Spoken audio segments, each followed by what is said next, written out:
Okay, we're live. We got lights. So there's lights on today. Here, Jeanette. Here's the Woodford Reserve Bourbon Cherries. Oh, the official Bourbon sponsor. cherries. The official sponsor of the Kentucky Derby. So, Mark, if I can hear myself in my right ear, that's only half of what I can hear. So I speak half truths. I only hear half of what you're saying. Really? You guys don't want to know what I can hear. Yeah. What do you hear? What did you bug the neighbor's house? Dun dun dun. Dun, dun, dun. I'll try a new way of wiring all that up. This is good. Next time I'll figure out why to wire it up. We're back. We're back. We're back. The boys are back in town. And Happy end of September. Happy, dude. It's gone by. Do you know the last time we were back here? We were here was like 4 weeks ago. No Not way. 4 It's been weeks 4 ago. weeks. No 4 way. months It ago, feels it seems It's like. It feels like been 2 4 months weeks ago. Yeah. 2 months ago. I was looking at all 6 followers on YouTube. Yes. We have a growing. We got 6? We're not giving credit It's a where clown. credit was due. We were saying like our 2 followers or 2.5 followers because it was Our a midget, sponsors. but apparently there's 6 on YouTube and all the other places, iPod or Apple Apple iPod and Google and all that. Apparently we have people that listen to us. So apparently the Shenanigans, I tell Jeanette, people find it entertaining. Congratulations to people We're that very irritating, and they're got just trying to lost figure on out the what internet and we're- found us. I know. we're doing They're like, this guy's a jerk. Where does he live? We're Where gonna does go. he live? There was, They're all actually, looking for I clues- really for don't clues. know what the name of what is the name of our It's very webs? It's the social. No, it's very original. It's called the Mark Jeanette Show. Is it the Mark and Jeanette Show? It's It is. good, but then I wanted to So how change could it. somebody get lost and actually find us? It's like when you're driving down the highway and you take that one exit and you end up in Mexico. It's like, how in the hell did this happen? Shouldn't the tire spikes tell you not to go that way? Shouldn't there be warnings? The problem with the internet is there's no tire Guardrail. spikes. There's no like bowling guardrails. No, it's that like a protect- guy holding a flag. Turn around now. do not continue. Please do not continue. pass go. Yes, we don't have that. At your own unfortunately. risk. At your own risk. Enter at your own risk. Well, thank you for joining us. And I'm going to finish the pig nose. I wish I had another bottle with me, but I love this cheap Scotch. You know, like the cheap stuff? So I went to Walgreens. I was going to go have a drink with my buddy Eric. And like 4 weeks ago. Yeah. And I was like, I don't like to show up empty-handed. So At they have Walgreens. You don't like to show up empty-handed at Walgreens? I have my kind of party are you gun in going hand. to? No. I lost you. No, so I don't like to show up at my buddy's house empty-handed. So I went and I picked up the cheapest bottle of tequila they had. Right. And it turned out to be the most delicious tequila ever. What tequila was that? I don't know. It could have been Walgreens brand for all I know. You're freaking kidding. No, it was delicious. It And was like, it wasn't like a hangover recipe. no, it was just straight tequila. It was like tequila. It was like 10, 15 bucks. You're kidding. It was cheap. It was like on the on sale rack, the tequila that's been there for like 5 years. Nobody buys off labels, like Sam's Choice tequila at Walgreens. And my buddy's like, "Hey, what is this? It looks good." I was like, "Yeah, it's wonderful. It's It's great. It's boutique." And so then we actually start drinking it. And it's like, "Oh, this is really good. What the hell?" So, Jeanette, that makes me question everything Mark has ever given us. I know. I'm questioning a lot. When he returns from his trip, let's make sure it's not stuff he just bought at the airport. I'm all rubbing with alcohol, rubbing the expiration dates off of it. The stuff you buy at the airport. I get it out of the bins at the airport where they take people's stuff and they give it away when you're walking out. I'll take that. I'm TSA approved. I But know, you can't right? bring that on the plane. No problem. I'm not traveling. I don't even have a ticket. I'm just gathering the I'm garbage just here that for gets this left stuff. behind. I know, right? You can't take that on the plane, can you? Here, give it to me. I'll recycle it. I'm going to recycle it on Amazon. Oh my god. So, Oh my God, talking about recycling, you've heard of regifting, right? yes. Okay, so I'm clearing out my closet. You're regifting. What are you everything. regifting? I think it's like a loofah Oh my bath God. kit. It's like one of the ones that says like Swedish loofah. It's got soap. It's got creams. It's like I do not remember. Where do you think loofahs come from? The majority of loofahs. Well, they're supposed to come from the sea. Yes, Right, but they don't. They're sponges. They don't. The majority of Where do you think loofahs they come now is a gourd, and they dry it, and when you dry it, you unpeel it. And have you ever seen that round? Oh, it's a fibrous. Yeah, it's very fibrous, and when you look at it, it's round like this. The inside kind of has like a peace sign in there. Is Yeah. it like It's a gourd, and then they have to run it through a machine to smash it to make it softer because it's really rough after it dries out. How does it keep its shape once it gets wet? I don't know, but I think you might have to tighten the thing on the top up there. There's a. That's okay. I just Okay. like handling the mic. I'll just move it around. But yeah, so the majority of loofahs they sell are from gourds now. They're not even from the ocean. I thought they came from some, impoverished country on the map behind your head there. I think they do. That's the thing. I think they do come from impoverished. No. As a matter of fact, it was like I was watching a video about this. A really big farm, and Europeans farming these. I feel like you're making this No. up. And Gourd farm. They grow these gourds, and they're like long, Is it and really they're round. called a gourd, or is it just what you think it is? It looks like a gourd, really. Okay. It does look like a gourd. Then they dry them out, and so Like the American Indians used to use gourd to carry gourd. things, and So imagine, okay, the Indians used the gourds here that were hollow, right? They would dry out and on the Right. inside. Well, these ones, when they dry out, they leave that fibrous inside, and the skin is really thin. So once they dry it out, they literally just peel it off. I know what you're talking about, but I'm also curious Jeanette, are who you Daddy curious? was going to regift his soap and. my loofah pad. It's like, Jeanette, do you I need to don't- exfoliate?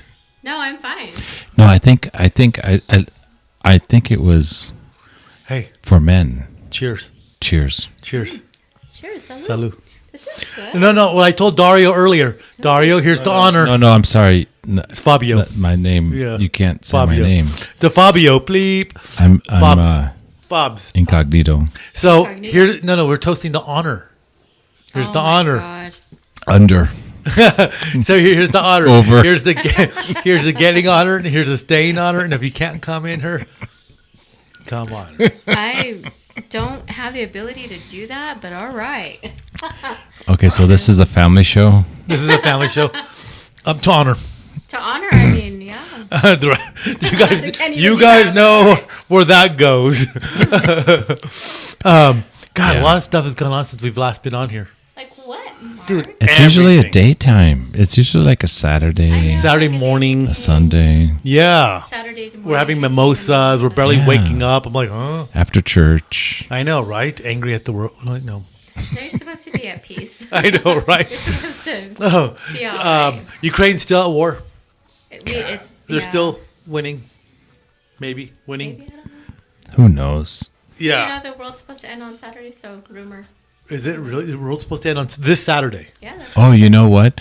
You know when electricity went out at the university today, somebody said maybe that's like a a pre-indicator of the EMP, like the power went out. So, okay. So, That's just a dirty rumor. And I but said, boy, been that- going around today. you know, That'd be a way to do it's it. it's funny that you mentioned that. So, EMP. I go Let's online continue to drink then, guys. and I find all the Are all we the things. prepared?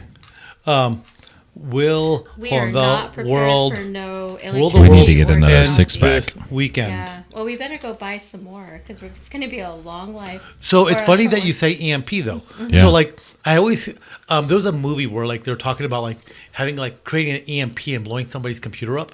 Yeah. And so I was like, oh, that's kind of cool. So I start Googling and Googling. You could order handheld EMP devices for like $20 from China. Well, guess what we do at the hospital?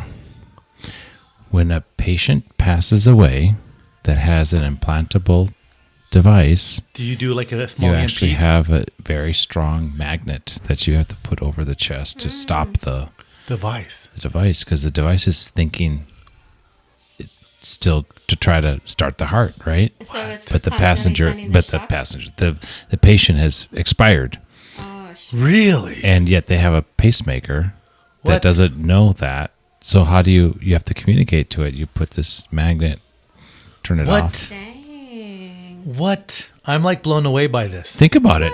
If you have a pacemaker, and let's say you get into a car accident, or Uh-huh. you go, do you still have a heartbeat? Do you still have a heart rate? Do you still have? It's just what's happened. What happens? Or like, let's say Yeah.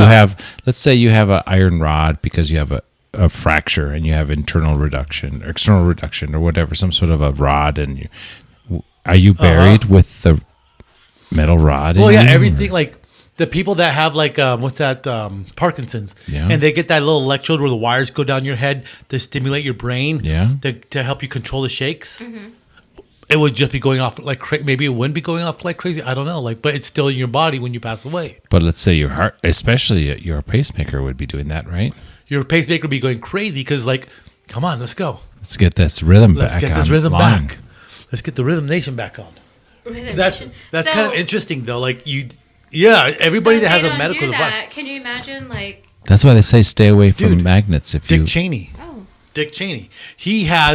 Dick Cheney has like a little external device that pumps the blood into his heart. Wait a minute. Oh, really? An outside ECMO? Yes, Dick Cheney. So when he dies, is that thing going to still want to keep pumping blood? well, that's what Yeah. I was going to ask. Like, do the morticians take it out, or does it stay in there, or can you expect? I don't know. Like, twerking at the viewing, or Well, what the hell? happens if there's an EMP? Do people's like Your electronics medical get fried. device? Well, does their internal It probably their would too pacemaker then, go right? out? Because the EMT will fry the circuits. EMP? EMP? Electromagnetic pulse, P. Maybe both. The EMP will fry the circuits. So it has to do with electronics. So like your car, the engine doesn't get fried, the spark plugs doesn't get fried, but all the electronic devices in your car, the modules, the electronic control, ignition units, everything that's electronic, that all fries, and We're really screwed. we're screwed. Think about just our air conditioners. If your air conditioner goes out, people are going to be. They're going to be freaking out. So what are we? Gonna Okay, do? so here's what here's is what I that even found a out. Rumor or true? Is that Jeanette. like- yeah. Jeanette said Saturday, the world's coming to an end on September 23rd. Conspiracy says yes. NASA says not so fast. According to, what is this? Local10.com, which is, I don't know where that's out of. But I'm sure it's a reliable source. I mean, it's all very reliable. It's on Planet- the internet. It's got to be on the true. internet, you're Planet right. X, is it related to Planet X that's going to come? Planet X, was it named by Musk? Oh, are they No, aliens it's coming? it's a TikTok thing. This guy Mead on TikTok. Oh, TikTok. Like of course. he's like That's the one of these source guys of- that says he comes from the future. That's like the New England Mead Journal of says, Medicine. September 23rd is the beginning of the end. While not totally wiping out the planet, Nibiru, according to Mead, will trigger a series of Earth-changing events. Here's something that came on TikTok. This guy predicted to the day when Queen Elizabeth would die, and he didn't get the day right, but he got the year right. Right. Oh, so it may not happen Saturday, folks. It could happen This year? This year. I mean, just like don't go trying to cash in Don't- on your retirement. Don't go changing, Jeanette. I mean, if you don't do cocaine normally, don't go do it. Don't start anything Until now. you, although there is something going on in 2030 something. An eclipse? Comet Right? 2036 comet Apophis. It only comes by every 3,600 years. Nice. Will Apophis hit Earth? Not anytime soon. It definitely will miss Earth in 2029, 2036. That's what they're saying. But the chances of it hitting Earth are like 1 in a million or 1 in like 5 million or something like that, which people are like, no, we're fine. But, and I was listening to Neil Tyson deGrasse talk about this. He says, you buy lottery tickets with worse odds than that. So why are you not freaking out about the odds of a comet hitting the Earth if it has like 1 in 5 million chance of hitting the Earth? Because your lottery ticket has like 1 in 50 million of hitting the lottery. So there's a chance. There's a chance. So you're saying we still have a chance? So you're saying it's For the like going on a comet? date, you know? Not a chance until pigs fly, until not a chance in I know, hell, right? until hell freezes over. Oh, you mean there's a chance? But it is Is that a maybe? predicted. It is predicted if it were to hit Earth, that it would hit in the Pacific Ocean, and the size of Apophis would, when it hits the ocean, it would cause a cavitation of 3 miles, a 3-mile wide and deep crater. And the impact of comet Apophis, if it did hit the Pacific Ocean, the initial tsunami would be upwards of like 5 to 15 stories. Would come in, and it would, it would sweep over Hawaii. It would hit all the shores on the Pacific Ocean. It would be more than what the tsunami in Indonesia. Be much more velocity that coming at hundreds of miles per second. Wow. But what would happen in the sky with all the debris would come running down because it's still hitting the Earth. But here's the thing: he says once the tsunami hits the coast, the cavitation that caused in the ocean, the crater, pushes everything out, and then it all rushes back into the crater. And when it hits the crater, all the quantity of water in the Pacific all rushing back in will cause an explosion. Will hit with such force that it'll cause the water to essentially explode something like 5 miles into the air. And then all that water is going to fall back down into the ocean and cause another tsunami. We'd probably lose Central America. All the West Coast. We buy all coastal land in Arizona. No, Arizona would be fine because the Rockies would protect you. Well, you know what? All Baja California. Look at that. All of Bahia. Down to you look at the down map. on the tip. All these islands, everything, just from the tsunami, all those islands would be wiped, gone. And so he was saying from the water rushing out to the coast and coming back in because the initial hit was in such force, that motion of the water tsunamiing out and coming back in with a lot of force and back out, that would happen about 40 times. Oh, wow. That's terrible. Because so much water is pushed out, and then the water comes rushing back in with so much force, and then it goes back out with so much force until the force is equalized. 40 times, 30 to 40 times? Yeah. That is a nightmare. That is just a horrific nightmare. Uh-huh. So the one that happened when the dinosaurs got extinct, where did it land? Mexico, in the Gulf of Mexico? In the peninsula there, the Yucatan Peninsula. You think it happened in the Yucatan Peninsula? There's an actual crater there. So, so think about this. Look at USA. Look at how perfectly round is that area, the Gulf of Mexico. So you think something hit the whole Why Gulf is there no large cats in the United States? Why were there no horses in the United States when the Europeans and all that came? They were all wiped out when everything on the United States peninsula was wiped out. So you're saying that all of it has to come from life on the other side of the world survived, but most of the United States was vastly affected. So what was on the other side of the USA? Who knows? So China. So that's the time of the dinosaurs, right? Mm-hmm. So let's think about this. We only have one complete T-Rex skeletal set. Where is that at? There's archaeologists, they go find the bones and all that stuff. There's actually only one complete T-Rex with all the bones. They predicted that the T-Rexes, when they roamed the earth, there was something like 1 billion of them. The amount of dinosaurs that were on the earth. Let me see how many. And I was reading this. T-Rexes roamed. Do you ever Google this stuff in your free time? No. Here it is. No. They estimate Tyrannosaurus Rexes. There's only one complete set on the. I'm still stuck on the gourd thing. He's talking about T-Rexes now. So I've seen it. I've seen the gourd thing on Instagram. Whatever. Go ahead. How many T-Rexes? 2.5 billion. 2.5 billion T-Rexes. And there's only one complete skeleton left. I mean, we find pieces, we find feet, we find a skull, we find all that, but a complete set, one. And when you go to the museum, you see the T-Rex, they're all remakes. Well, yeah, it's all plaster. It's all plaster, they're all remakes, but there's actually only one T-Rex that's fully complete. So hold on a second, wait a minute. So you go to the Museum of Natural Science and they find one finger of a T-Rex and they create a whole replica just to say... This is what it was. Maybe they didn't find the finger. Maybe they found just the wing. And they're a wing? They're like the wing.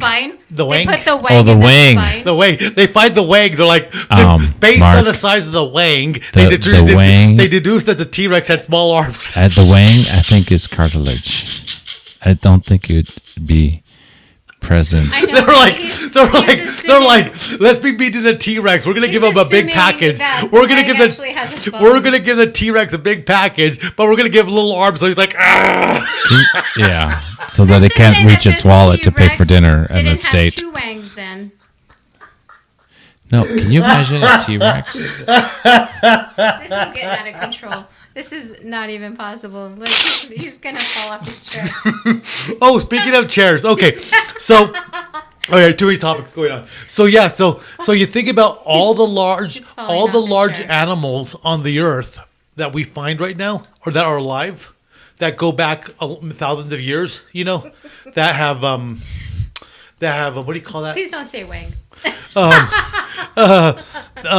What do you call Darwin's theory? Evolution. Okay, all the large animals that have been here that have evolved, they're all like in Africa. They're all in like Asia. They're all on the other side of the world. What were all the large animals in the United States and Central America? There's only one large cat in all of the Americas. The puma. That's the only large cat. All the other large cats, there's no horses in the Americas until Europeans brought them. But yet there's skeletal remains of horses in the United States. What? There are skeletal remains of horses that go back to the saber-toothed tiger era. Well, here's the thing. There was ice connecting half the shit, right? Right. So people could, or not people, but animals at some point could have crossed over. But then, I mean, there's also polar bears. Right. And there's also probably other animals that probably prevented people from moving away from their caves. Here's something for you to think about. I listen to these guys that talk about like the ice core samples, and they talk about the mammoths. Yeah. In Asia, in the tundra. That's what. So there's a project to bring the mammoths back because they think it's going to help with climate change because it's going to help.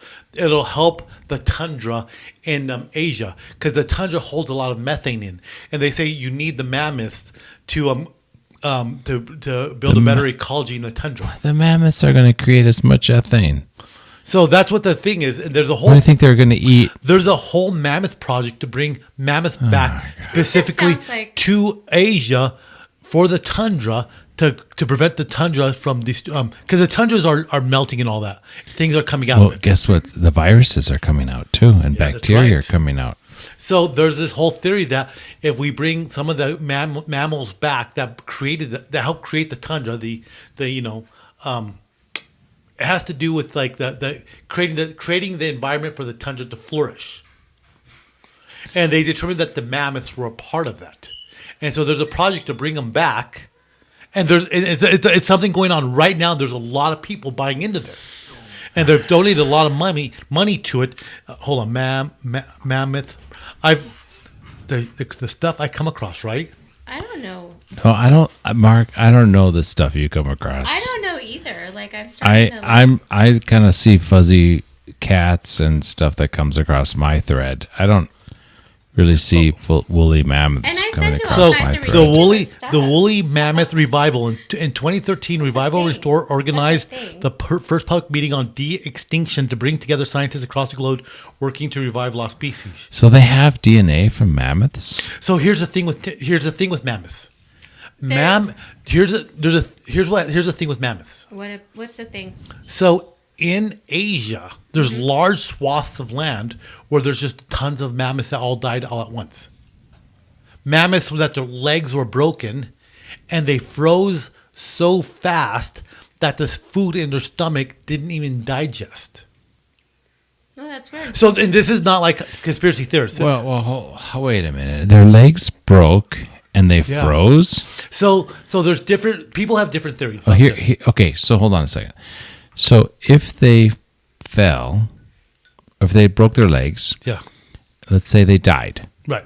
That would stop that would be peristalsis. They would stop digesting their food. But the food would still continue rotting in your carcass. Nah. Unless they instantly froze and that it got preserved, right? I mean, who's to say that they fell and froze? What if they froze because they fell because they did freeze, not the other way around? They fell and froze. And this goes back to Alexander Graham Hancock. He was saying like he's one of these theories that says the Earth was hit by meteorites, and he's called a catastrophist because geologists don't want to say they don't believe the last ice age ended because of comet's impacts on the Earth.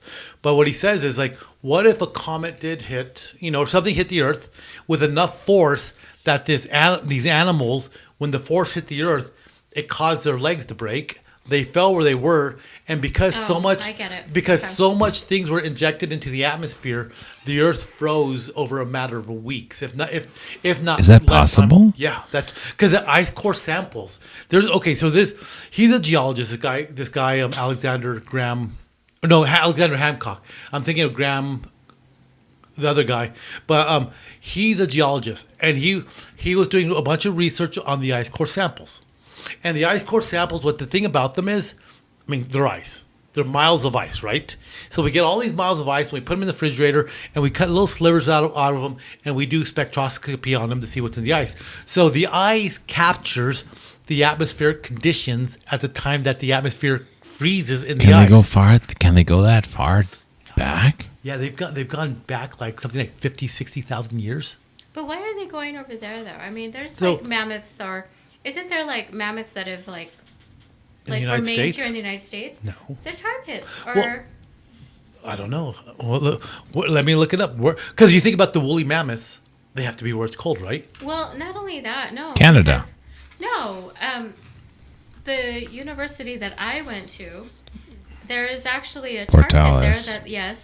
There's a tar pit there, and they were finding remains of woolly mammoths. Okay, the northern parts of Asia, remains. America, and Europe. So they were here in America, and if there was an ice age, they would have come down this far, right? Because the most of the continent was frozen. Is it because they're fully intact over there and they were not fully intact over here? Just bits? They're fully intact. Wait a minute. Where do our oil reserves come from? L.A., Pennsylvania, the Dakotas. So is the oil from what? Isn't it from I peed over there. I'm sorry, what? The Did peat. You just pee? The peat bogs. What is the oil like? Does oil come from plants or from whatever organic matter laid on the ground, and over the thousands of years it compressed down. So why there's so much oil in Saudi Arabia? And there's if it's a desert. But it's a desert now, because when you listen to the guy that did the research on the Sphinx, not the other one before him though. There was another guy that did research on the Sphinx that said, if you look, because you know how the Sphinx is in a big kind of a box. Mm-hmm. He says if you look at the erosion levels around the Sphinx, it's indicative of heavy rainfall and flooding. Well, so if the Sphinx is older than the pyramids, and the pyramids are 10,000 years old. Clearly what we see today and the climate changes we see in different countries did not exist thousands of years ago. So there may have been an extinction of humanity. Oh, I was looking into this one. This was good. Oh gosh. Well, there's theories about that. There's tons of theories about that. Okay, do we want to go down? Okay, well, so here's the thing, though. It's not conspiracy theory. This is legit archaeology. So there's what they call it. There is something that I want to talk about in that sense, but there's a thing called the Toba catastrophe. Have you ever heard of the Toba catastrophe? Oh yeah, Krakatoa. No. We're taking pictures here, folks. If you can't see us holding up our glasses, but okay. Some 73,000 years ago, in Sumatra, Mount Toba began to rumble. 73,000 years ago. How do they know 73,000 years ago? I don't know. But the humanoids were already on the Neanderthals, Homo sapiens, and all that. They estimate when it's a supervolcano, like Yellowstone's a supervolcano. Krakatoa was a supervolcano. Right. So Krakatoa.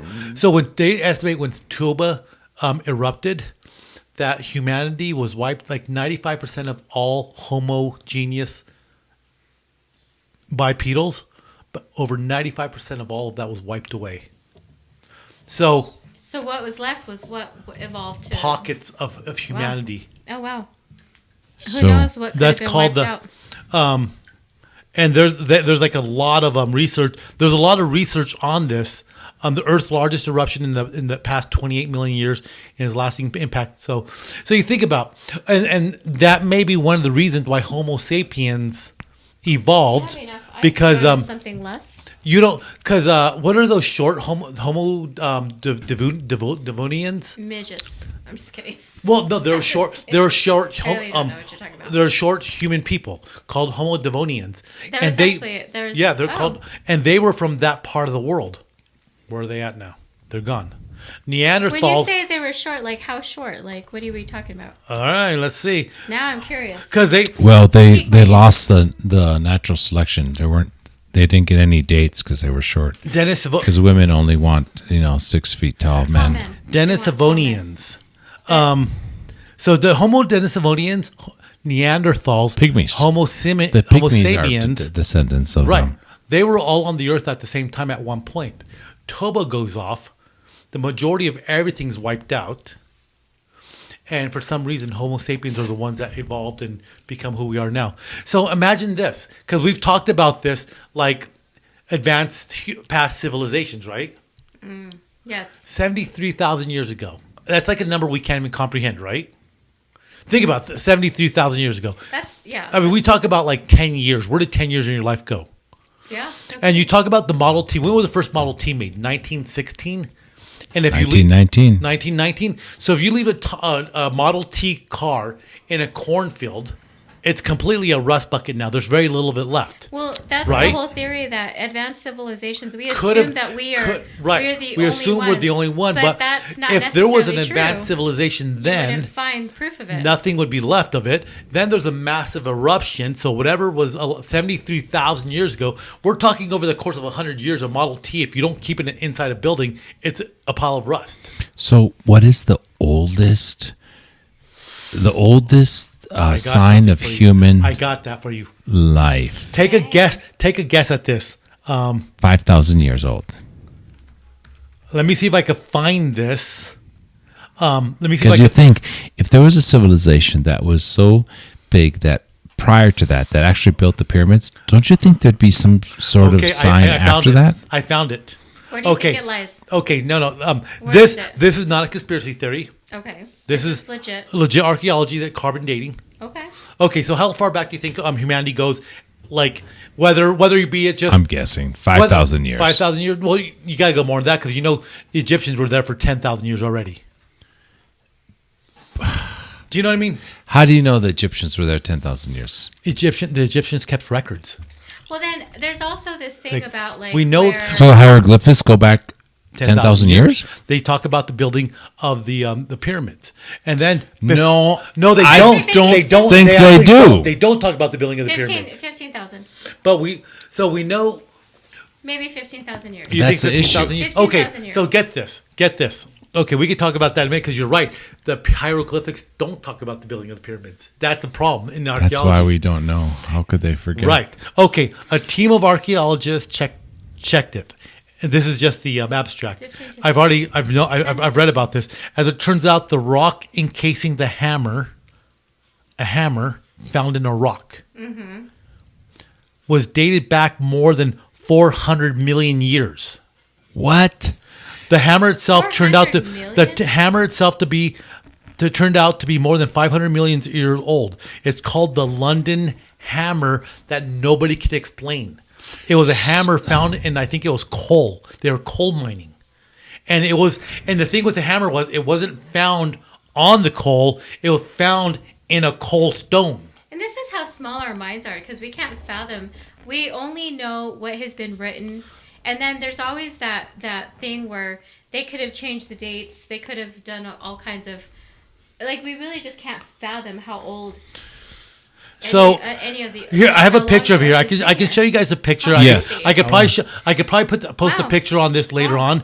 But it basically, I can't fathom it. The London hammer, the London hammer, sometimes called the London artifact, is a name given to a hammer made of iron and wood that was found in London, Texas, in the United States in 1936. Many have claimed that the hammer is actually 400 million years old artifact. In June 1936, Max Hahn and his wife Emma were on the walk when they noticed a rock with a wood protruding from its core. So a rock. A rock, but still a hammer. Okay, so my story might be wrong because I thought it came from coal. Okay, but the wood came out from the rock, right? They decided to take the oddity home and later cracked it open with a hammer and a chisel. Ironically, what they found within seemed to be an archaic hammer of sorts. But hold on. Wood would have been turned to stone. The wood, doesn't last. Unless it's petrified. Right. So it turns to stone. And I'll put the picture on our video. God. So this is like something that's been dated that far back, but there was a hammer in a stone. Okay, so don't you think there'd be more tools from those that built the pyramids? You would think, right? You'd think there'd be something left. You would think. If a civilization was destroyed, don't you think there'd be some sign of the civilization somewhere? I don't. Because you think about the Ice Ages. And I wouldn't think we could dig that deep either. I really don't think that. Well, I mean, so you can dig that deep, but we're going to dig everywhere? Let's imagine if there's a destruction today. We would still have some sign of human beings a million years from here. What would be left? Anthills. I don't know. The sheetrock on the walls not going to last. No. The wood on our buildings are going to last. Nothing. The concrete's going to decay into just what turns out to be rocks. The asphalt's going to eventually dry up and turn into just rocks. Cockroaches. Look what happens to concrete after a year or two if you don't keep up with it. The weeds come up. Wait a minute. We have the aqueducts that's 2,000 years old. But we maintain them though. The Roman aqueducts. You have to maintain them though. So, like our concrete outside the sidewalk, really good concrete. If you don't maintain the concrete and let the weeds grow through it, the weeds break the concrete. Yeah, that's true. And like the streets, why are they always putting those little things of tar on the cracks? Because if the water gets in there in the winter and it freezes, it breaks the asphalt. I don't know. I just have a hard time. You also have climate change, and we don't even know what's in the ocean, to be honest with you. We don't know what's in the ocean. That's just a huge we have found a lot of stuff in the ocean, though. What's that one place off the shores of Mariana Japan? Trench? No, off the shores of Japan. It's like a whole other city, a city underwater off the coast of Japan. And they're calling it just natural formations of rock, but the archaeologists that go into the ocean, they say it's like these rocks are 90 degrees. That's not natural, and there's like almost like pyramid-like structures. Okay, I'm gonna have to look it up now. Oh my god! Of Japan Sea. I'm being a very bad fact checker today.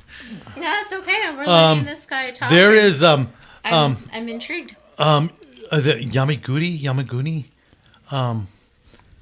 Okay, here we go. Known today as the Yonaguni Monument, the massive 50-meter long by 20-meter wide behemoth is one of the most unusual underwater sites. The archaeologists don't want to call it a city or an underwater city. Here's some of the here's a picture of. Here's a picture of right there. Like I say again, we can post this on the video. Here, look at this real quick. Oh my gosh! Look at that right there. That looks like a city. That looks. It looks like 90-degree edges on the stuff. Formation. Purposeful formation. Mm-hmm. Or looks on purpose. So here's another structure right there. This is on Mount Yonaguni. Oh wow! I'd like to go scuba diving. So they say the water current there is really extreme. That's why it's not more well researched. Okay, so try it. No, my, for real, try it. My mind is blown. I need to change the subject. Can we talk about like fuzzy cats or something? Okay, simple. I have a question. I have questions for both of you. Okay. Who's going to win the next presidential election? Predictions. No way, Biden. No freaking way. It's going to be Trump again. Oh God. I almost think it is. Like he has enough. You know, I kind of think he has enough support because he's kind of real. Like he's the most vocal one out there. He's also the only one who's most sane. But still, like in his craziness, there's a lot of relatability to it where people are fed up with the system, and he's He's had to deal with the system. With Biden? Looking really dude, what happened in where was that where he was talking? He was in the United Nations. The G20 when they met. Where was he that was like at the United Nations. And he's at the mic and he says, I gotta go to bed now. He's like Mitch McConnell. I don't know what's happening. These Dude, guys Mitch McConnell. He had a neurologist reviewed the tape of Mitch McConnell and said he had to have like a TIA or some sort of stroke. I'm sorry, the guy he's not well, and it's just being covered up. So Kamala Harris. He's just not freaking well. Kamala Harris. Who? Is I saying that right? Who? Camila? Hey, exactly. Who? Have you seen anything that she's doing right now? Who's the other guy that's Maybe she was paid to be his caregiver. Oh shit. Oh my god. Who's the other Republican candidate that was making a lot of headway right now? Let me think here. I'm pulling up the list of Republican candidates.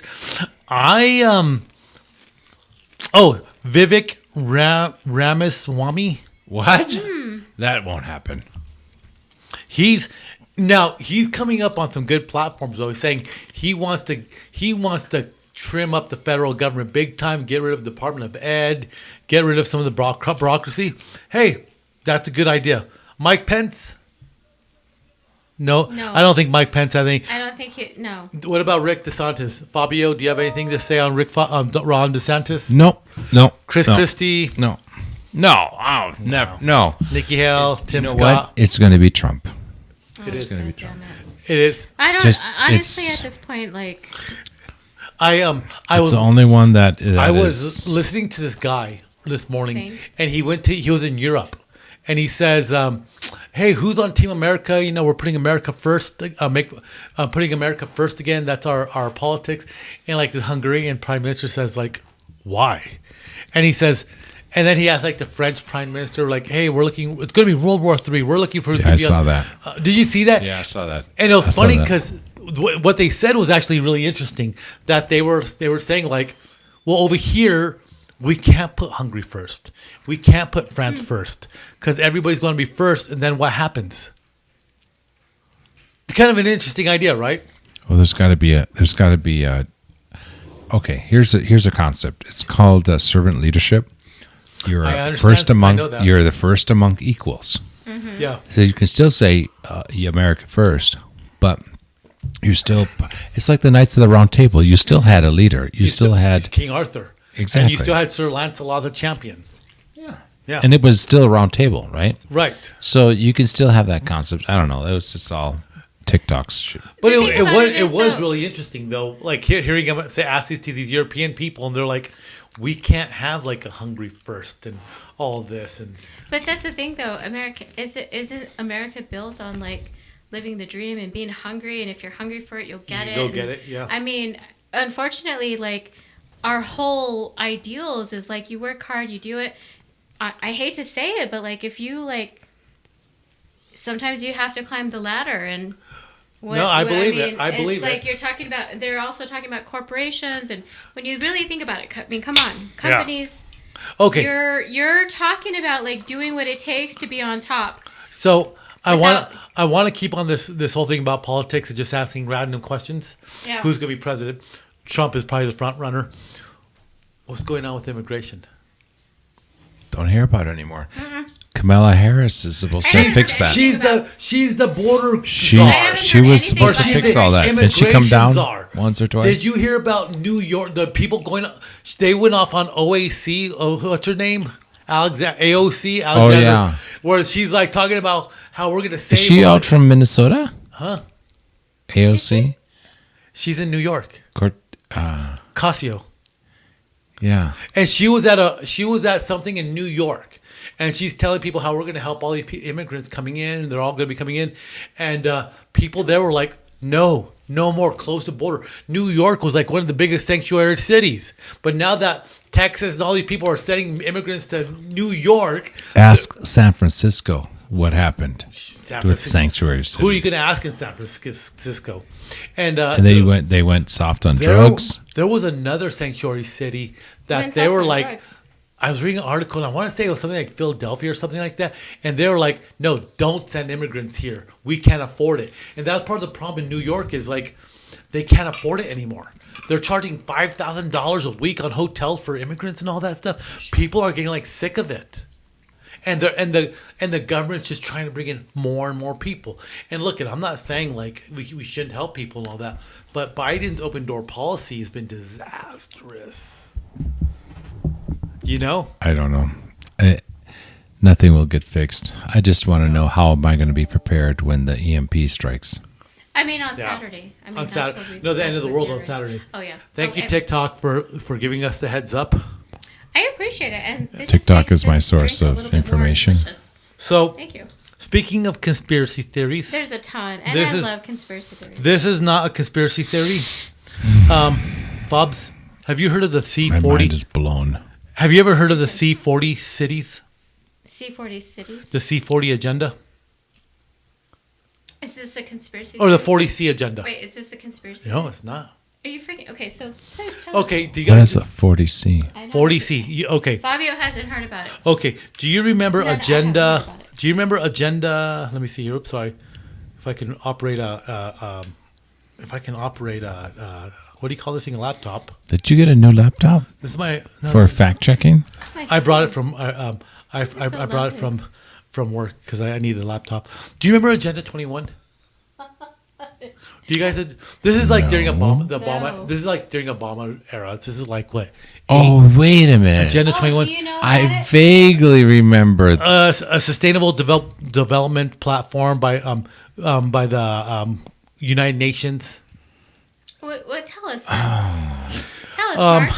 Let me put it this. Agenda 21. I'm gonna put Agenda 21 in a summary. So it didn't come across my thread. It didn't. I got a fuzzy kitten that came across. You know Agenda. What I'm gonna do though, for real. I'm gonna do some of this. Okay, do that. So Agenda 21, back in the day, you want and some? And this was all nice during, color. like, kind of between Bush and Obama administration. It's called Agenda 21. Agenda 21 is a comprehensive plan of action to be taken globally, nationally, and locally by organizations of the United Nations system. And what was the main aim of Agenda 21? To set out an international program of action for achieving sustainable development during the 21st century. They were going to protect the waterways. They were going to protect the environment.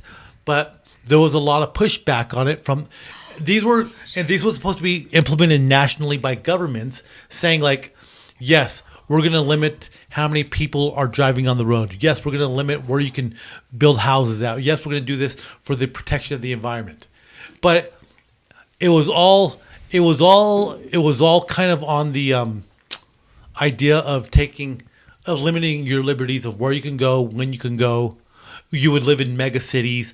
Agenda 21 was the guise of protecting the earth by having people developing the way we're going to live. We're going to live in mega cities. We're not going to have to travel because everything's going to be there. You're not going to be able to travel to like across the country. They're building that in Saudi Arabia right now. Well, that's the wall. So the line. So that was Agenda 21. It was put out by the United Nations, and it had a lot of pushback. It was they wanted nations to implement it. It didn't work. Americans were against it because they're like, you're not going to tell us where we can go and what we can do. Well, I'm sorry. Live in mega cities. I mean, come on. Look at the vast lands of America. That was Agenda 21. I mean, okay, so this is a while back. Okay. So Agenda 21 didn't go anywhere. Obviously, you guys didn't hear about it. Obviously. But it was huge. Like, but I would have pushed. I heard of VAT 21. So I have this theory. As soon as I heard about this 2 days ago. And I heard about it yesterday. As soon as I heard about it, I started digging in on this. What is this? Trying to get more information. It's called the 40C cities. What the hell is that? And it's an agenda being pushed by mayors across the world to reduce the impact of climate change. So you're talking about across the world. So are we all coming down to the fact that there's going to be one world order? In Samoa. And okay, and so the island nations that are going to be disappearing soon. Let's talk. Okay, 40. So the 40C city where it's really taking off at is in London. So one of the goals is to reduce the amount of cars on the road. Okay. So in London, for every 1,000 people, electrification. So for every 1,000 residents of London, there's about 530 cars on the road. So 40C goals is to get those numbers down for every 1,000 people to have 100 cars on the road. But their stretch goals, like the high water mark for them is no cars. And in London, they're actually getting ready to impose this thing where if you drive too far or too long, they're buying cameras to recognize your license plates to see where you're traveling and see where you're going. Okay, so if people are and they're doing this under the guise of climate change. So then it's going to come down to either they're going to convince the general public to do public transportation. There has to be an agenda to convince people because as people if that worked. Yeah, but people are not going to stop driving. Well, because they bought robo-taxis, electric robo-taxis from Musk. They're going to have to buy out because people have invested in their vehicles. Right. So there has to be some sort of incentive. So first of all, there's going to be the Tesla robo-taxis that are going to drive everybody around. First of all, let me see if I can find his name. The chairperson of 40C, the 40C agenda. His name is Mayor Sadiq Khan. He's the mayor of London. Okay. So he's very vested in it. So we went from Agenda 21 that was trying to impose these restrictions nationally. Well, somebody got the wise idea to say, if we can't get it passed nationally, what if we go directly to the mayors and have the mayors pass agendas on the state level, which they can do, or the city level? Okay. So you forego the whole federal approval and all that. Parliament approval, right? How long are mayors in power? I don't know. Is it a yearly thing? Not yearly. Let's see. How long are mayors What's the tenure in office? So this Mayor Sadiq, a mayor is elected every 4 years by direct popular vote. Every 4 years. So mayors, they're the same as presidents then. But of your city. Of your city. And then, so people don't realize this. People worry about the presidential elections.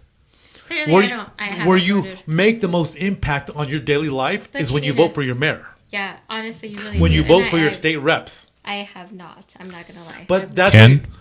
So Yagishima. there's, I know the new guy that's running for Eric. What's his name? He's running for mayor. He's I actually know him. I need to find out what he stands for. Oh, he's the fire marshal, former fire marshal. But anyway, so this new agenda, Agenda 40. Buck. Is it Eric Buck? No. So he actually stole a tortilla shop. What? I'm sorry. What? This guy he was the fire marshal. Now he's going to run for mayor of our town. Mm-hmm. Eric something. I can't think of his last name. I'll think of it here in a minute. Anyways, so this whole Agenda 40. Do you need to take a timeout? I need to take a quick timeout. We need more. Timeout. Hold on. Time Agenda out. 40. Timeout. Okay. Game off. Game off. Ooh, yeah. I'm going to play elevator music while we're waiting. Dun, dun, dun, dun. Hold on. I got to find some. Hold on. Like a marker. No, YouTube. Hold on. And then YouTube, I'm going to play Elevator. Dude, this mango margarita is not bad, dude. I really am digging it. Really? Do you have any more left? I think there might be one more. 10 hours of elevator music. As we wait for Fabio. Actually, let's go refill one. Go, Fabio. Go do your thing. We're waiting for We're waiting, jamming out to elevator music. Come on. Right for a sec. Come on. Hey, great lady. What's your name? How you doing? Let's get crazy. Elevator music. I'm jamming out to elevator music while you go do your manly things. I'm concerned about what might be growing in your just feel guest feel tugboat. The elevator music. Just feel it. And mind you, this is 10 hours of elevator music. Only 10 hours? Only 10 hours. That's from here to San Diego. So you could be entertained while you're waiting 10 hours. Somebody let the dog in. Excuse me. That was very delightful. That was nice. That was a nice little ending. Game on. NPR. I know, right? That's totally NPR. That was perfect timing. Do you think NPR contracts with elevator bands for elevator music while you're on hold, or? I think they just have a contract with Bossa Nova to play old Brazilian music, elevator music, M-U-Z-A-K.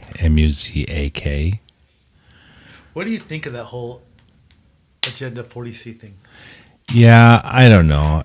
Seems like nobody can really. All they want to do is get reelected. So there's nothing that is really long term unless they've got deep pockets. Do you know who one of the funders, the biggest funders of the C40 agenda is? Soros. Some of his companies are, but you know who else? Clinton Foundation. Really? The Clinton Foundation that has their list of people that are no longer alive that knew all the Clinton dirt.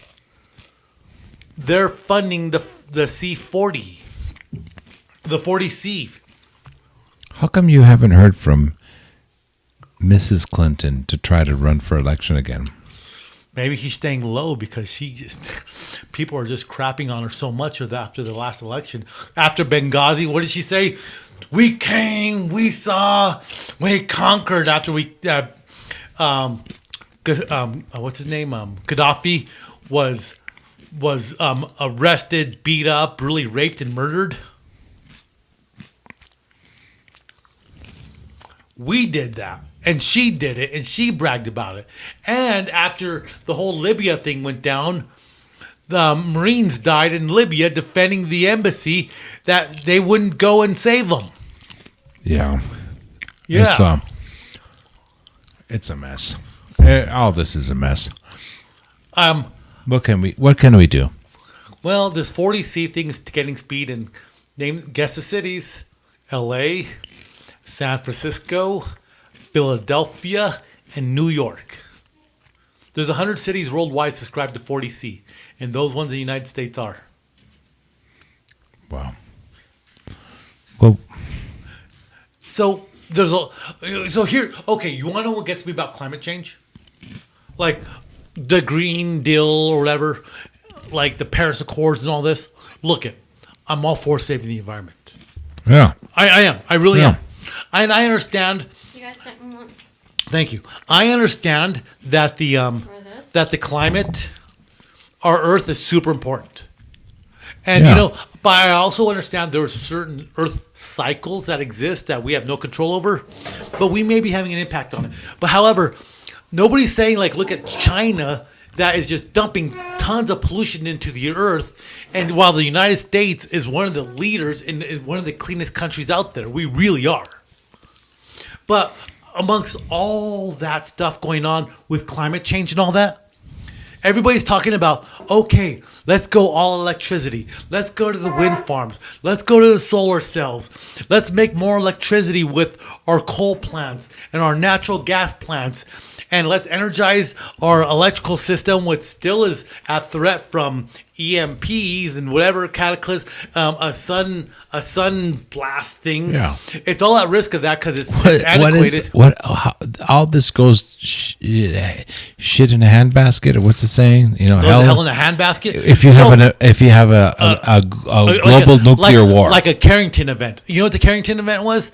That's when the solar flare hit the Earth and it burned up all the telegraph lines and caused fires all over the world because the solar flare hit the Earth in the 1800s.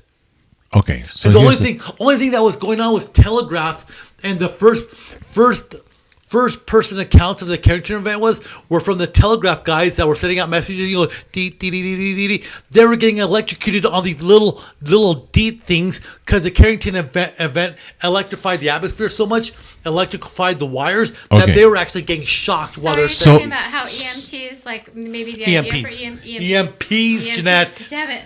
EMPs, you're talking about how maybe the idea of EMPs may have happened back then, or well, no. Here's the thing, though. The thing with the solar flares and all that is the world's at risk. But here's what gets me though. Let me go back to the point I was going to make with you a minute ago. So here's the point I was going to make. We're talking about climate change. We're talking about all this stuff, making more electricity, solar energy, wind farms. Mm-hmm. Our technology is really great right now, and it's only getting better.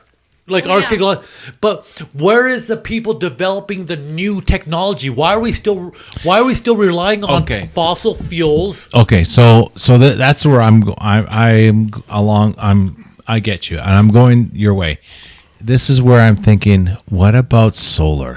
So why can't they how efficient is solar right now? And how efficient was it 10, 20 years ago?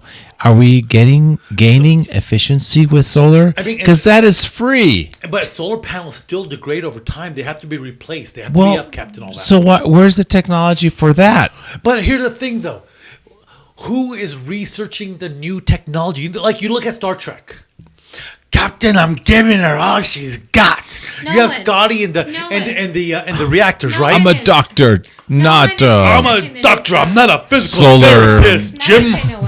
But let's talk about Star Trek. They were talking about using energies which wasn't reliant on any of that. Where is our people developing and researching this when what we're doing? We're trying to refine 80-year-old technology, 100-year-old technology, like fossil fuels, natural gas, methane, all that. We're trying to be more efficient and more cleaner with that. Who's researching the new technology, the new energy? So I have to say making solar more efficient. Talking about I have to say it's generational thinking. You're also thinking about the leaders that are in the world today. How old are they? And not only that, is you also have to think about the generation that they grew up in. And also think about the fact that you have the younger generation. I always think about the generation Jeanette grew up in, too. We're the same age. Rick James, Ron Jeremy. Oh, my God. I'm sorry. Go on, please. No, seriously, though. Seriously. There is a generational gap, and you have to think about the leaders that are in power right now. Okay, here's something about electricity. We are moving away from nuclear energy. Yes.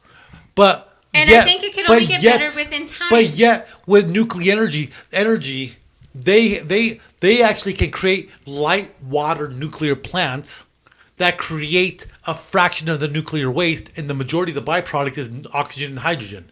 Light water nuclear plants. We can actually build that now. They can build nuclear plants that doesn't require new uranium or platinum. But you're also plutonium.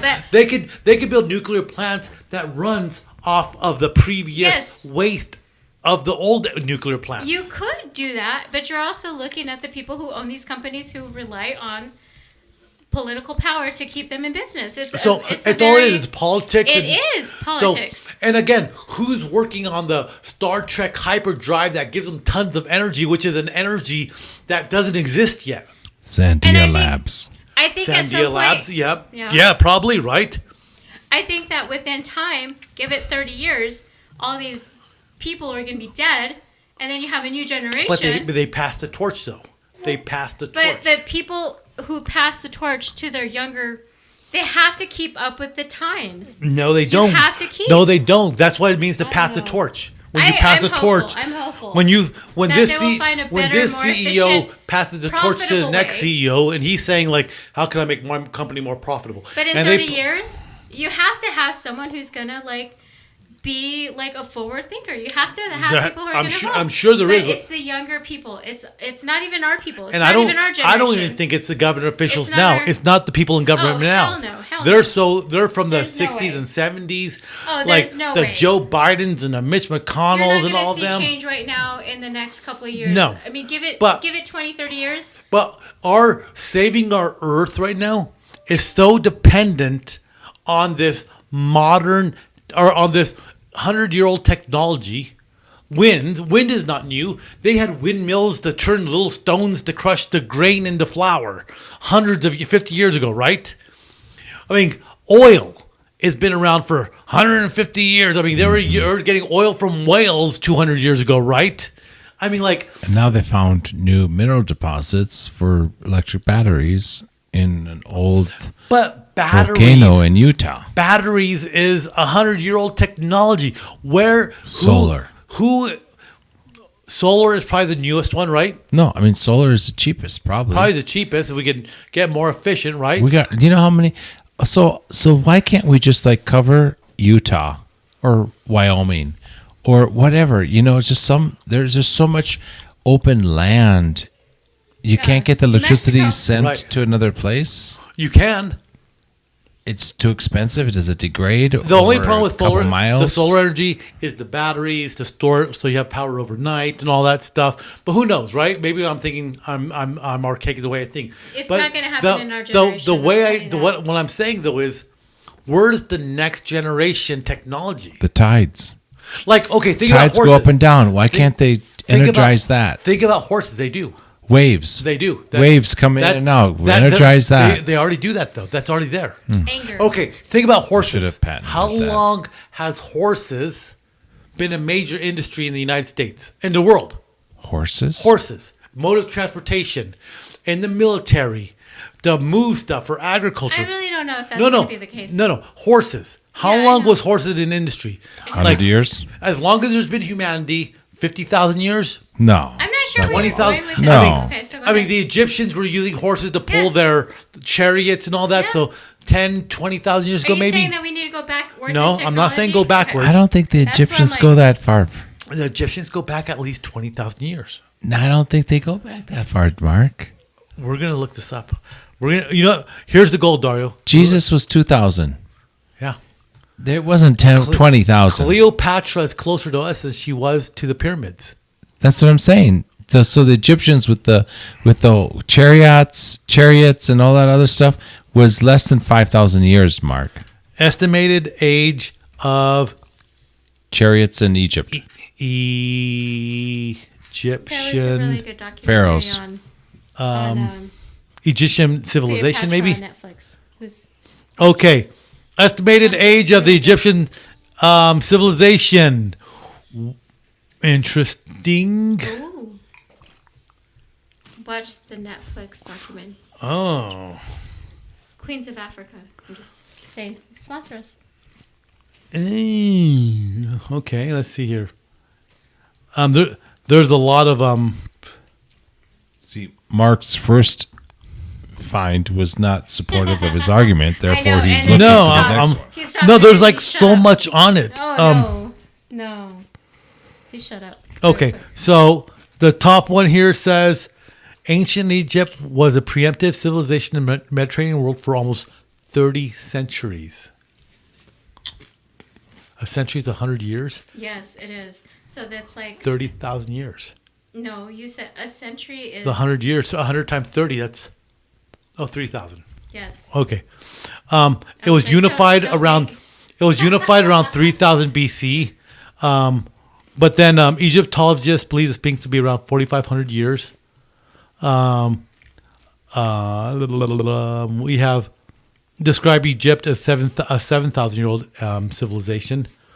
God, there's just like so much stuff on this. Cleopatra was the last pharaoh in Egypt. Okay. Documentary. What this says here, at the end of the last glacial period, about 20,000 years ago, Egypt was a grass-covered plain. It was around this time that Egypt began to establish temporary camps in the vicinity of the Nile. For thousands of years, life was static. So, little camps started 20,000 years ago back then, around the Nile, after the last glacial period. Okay, but here's the thing, though. What I'm saying is, though, how long was the horses the primary technology? Like, look at World War One. They were still using horses. Look at World War II. The Japanese were still using horses to pull out airplanes to the airstrips because they didn't have anything else to pull them out with. The Germans still used horses to pull artillery around. That did World War II. And we're still using horses for races. So, for races. But before 1919, the first Model T, the horses was a huge industry. You had people that shoot horses. You had people that the stable stored horses. You had a whole feeding industry for horses. I think I missed something. So what's the deal with the horses? I'm getting there. Okay. So the horse was a preeminent industry for thousands of years. The Mongolians were able to conquer Asia because of their mastery of the bow while on a horse. Are you saying that maybe we don't have to use like?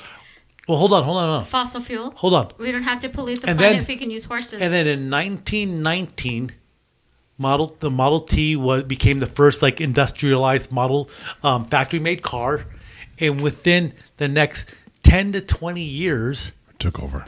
The industry of the horse, which has been around for thousands of years, is gone. You had people that specialized in horse medicine. You had people in the Civil War. You had ambulances just for horses.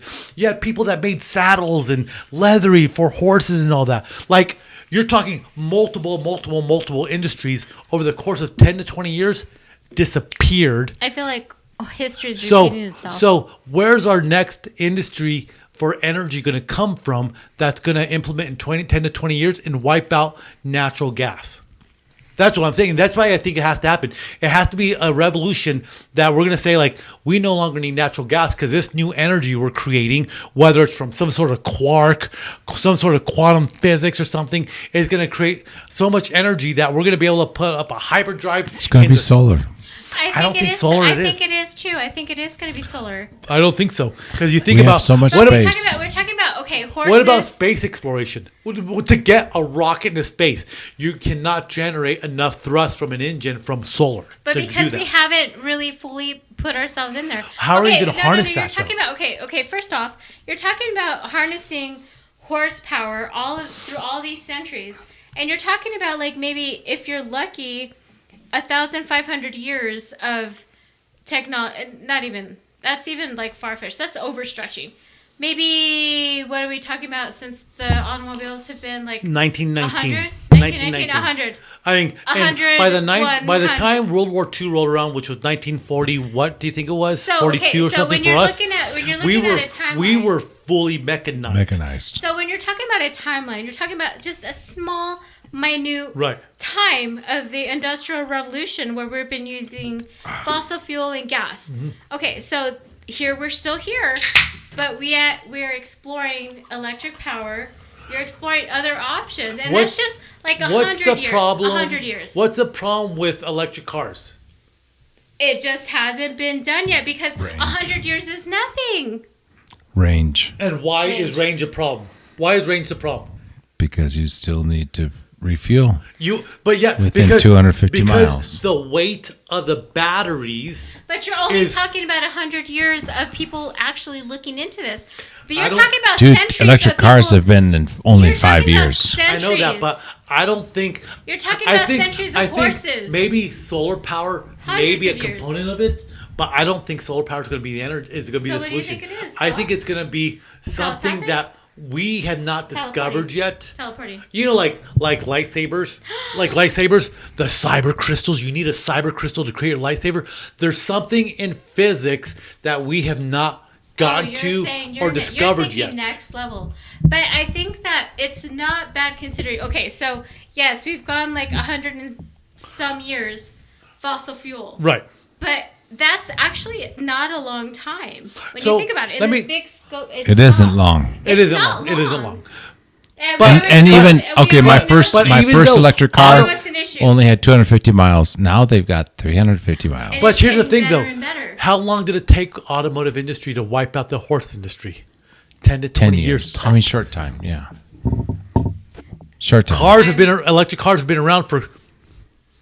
They started playing with them like in the 90s, hydrogen cars and all that. Hydrogen cars haven't gone. They didn't go anywhere, but we've been exploring this already for like 20 years already. Yeah, but that's nothing. That's the thing that you're acting like it's something that. But here's there's something that we haven't discovered, and the reason I say this is, I've always thought about this. I've thought about this for a long time.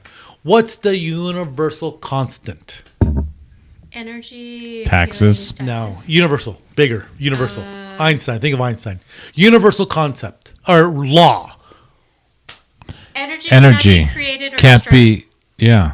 Well, more than that, specific is the speed of light. Oh, well, the speed of light is the speed limit of everything in the universe. Solar. It's the speed of light. Hold on. Let me go where I'm going. Cannot be So be created or you're destroyed. thinking of one of Newton's first law. I know, but okay. So light. Nothing could go faster than light. It's a universal concept at the basis of a lot of physics, right? It's a constant. Okay. How come light cannot escape a black hole if nothing can go faster than the speed of light? But yet light cannot get out of a black hole. What do we not understand there, or what force exists greater than light that causes it to go in a black hole that works? Do you know what I mean? Yeah, because light cannot also bend either. Right. Light cannot but bend. yet a black hole bends light. But it does bend light. So what energy is out there that we have not discovered yet, and it might be related to this black energy, black matter? Well, we don't because know. I think a black hole is probably bending light in a way we don't understand. There's things in physics that we don't understand yet, and there's potential energies out there that we have not learned about. And if we haven't learned about it, we can't harness it yet. So that next level of energy that's going to kind of save civilization, we haven't gotten there yet. Yeah. That cyber crystal for the lightsaber, or the hyperdrive for the Starship Enterprise. You know what I mean? Whatever that was, we haven't gotten there yet. But I don't think solar energy is going to be it. I think it's a Band-Aid on it. But as civilization grows, especially as we become a space traveling. Okay, so yes, it may not be it, but what will we see in our lifetime? I don't know. Maybe that's a better question. Because it is a better question. Jeanette, that is a good question. What will we see in our lifetime? Jeanette coming up with these wonderful Very questions. good, because that brings down to reality. Because I don't think I'll be seeing a black hole in any. I would like to postulate when Jeanette is not thinking of male manhood on her mind, she comes up with good. She's thinking of black holes. She comes up with good questions. Jeanette, focus the conversation. In our lifetime. Don't think about men. In our lifetime. I can do this. Solar's got to be in our lifetime. Okay, solar energy. Solar energy. I think is a part of the equation, but is it the end all that's going to do everything? No, I don't think so. No, I think it's a step forward, and I think that's exactly what we're seeing in our lifetime. It is limited though. But what about Canada? Right. You can't really power stuff. Here's one of the many when there's no sunlight. Superconductors. You know what a superconductor is, right? Yeah. Basically. Ultracapacitor. Ultracapacitor, right? Superconductivity. That was only theorized, but they theorized that it could not possibly exist. Well, realistically, it can't, because you got to get down to negatives. You have to get down to absolute zero. But this last year, and blah. They've actually that wasn't repeatable. But no, they've done superconduction this last year at room temperature. I think that they tried to recreate that experiment and they weren't able to recreate it, so they got debunked. Did it get debunked? Debunked. Did I say debunked? Like it was debunked. Was it a debunked cake? It was like some Korean something or another. I don't know if it's debunked. I was like, yes. Superconduction at room temperature. Right, ready for this? Debunked. Debunked. Not repeatable. Not. It's an experiment that can't be repeated. First off, I'm going to tell you that I hate the fact that you didn't let us eat these cherries before. These are They've been here the whole time. I brought those from where? When did I get these? You brought them from Guanajuato when you went to China, and then you went to India, and then I don't know how you ended up in Mexico. How did I get these with that cherries? Mexican senorita. Amazing. This is like, it elevates everything. It makes it cherries amazing. Elevate everything. You could like just have a cherry on a platter and it's like caviar. It's like amazing. These are amazing cherries. They are, and they don't even have seeds in them. Here it is. From The Economist, dated August 3rd, 2023. A breakthrough could improve all electromagnetic devices, solid-state physics. But was it repeatable? You see, okay. It was not repeatable. They published a pair of preliminary non-peer-reviewed papers. Exactly. That's the key. Non-peer-reviewed for science to be legitimate, there has to be the peer. It has to be peer-reviewed.